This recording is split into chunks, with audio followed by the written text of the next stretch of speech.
information, because they traverse in a bigger area. Some of the part of the area we're not really having traversing rights. So we have little information here. The other guide from Wales, they have little information.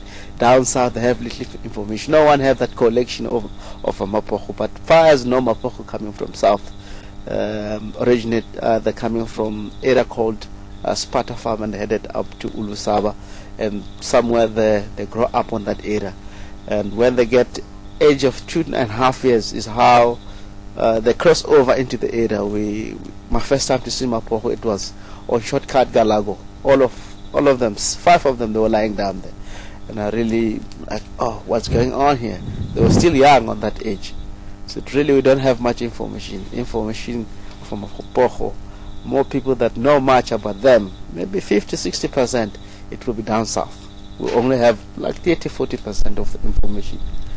Oh, I think you've probably got about 50 or 60. You're probably just holding out on us, Rexon. You know a lot more than we know. Folks, Rexon, thank you so much. He's always educating us. But now we're going to actually bring Marco in and harass him a little bit. He's actually usually the one who's got the good stories around the campsite with, you know, pets and such things. So we're going to get him down here and see what he has to say about it. Thanks very much, Angie. Thanks, Rex. Thanks, bud. See you tomorrow. Hello, everybody. Hello, Angie. You really didn't have to bring up the campfire stories and the pets.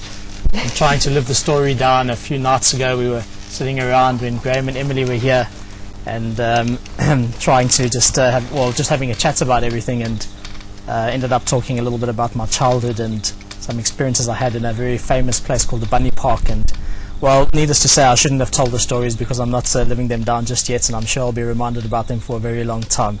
So thank you very much for keeping things going strong, Angie. You can count on me for that. Talking about big shoes to fill, sitting on this chair after Rexon's been here is always a tough one.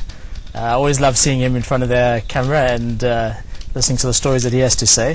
It's just a wealth of knowledge to have on our team, and to just to hear the stories and to get his input while we're out there on safari, and even just when we're sitting around the fire. It's always great, and it's really great to have him behind the camera as well. When I'm out this morning, had a really good experience. Picked up on the tracks of what appeared to be one of the Mapogo males, and Rexon, just as I was turning the vehicle around, he spotted the tracks heading off in a direction which I would not have seen. I don't need to try and boost my ego and say I would have seen them. I definitely didn't, and Rexon spotted them just out the corner of his eye.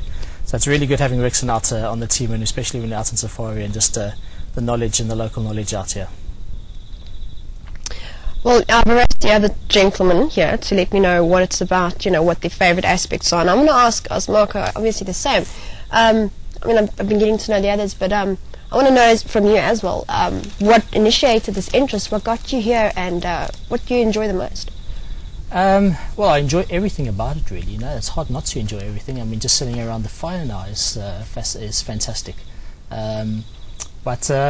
Well, I grew up. I also grew up in the city, but I was fortunate enough to have parents that loved the outdoors and used to go out into the outdoors quite often every year.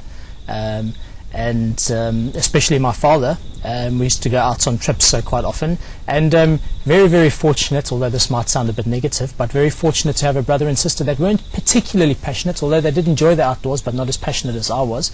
So I was always the lucky one that ended up going along, and being the youngest kid in the group, and always going with him and his friends. They always took it upon themselves to teach me as much as possible, whether it be tracking or about the plants or about the animals. So from a very young age I was introduced to the bush, and I fell in love with it.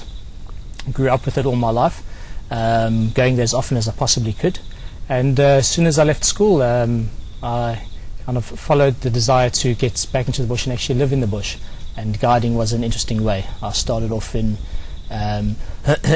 backpackers around the country, and taking people on tours to the nature reserves, doing walking tours, and eventually my knowledge base increased, and just carried on teaching myself, teaching, and ended up in a very, very well-known private game reserve down in the south of the Sabi Sands, and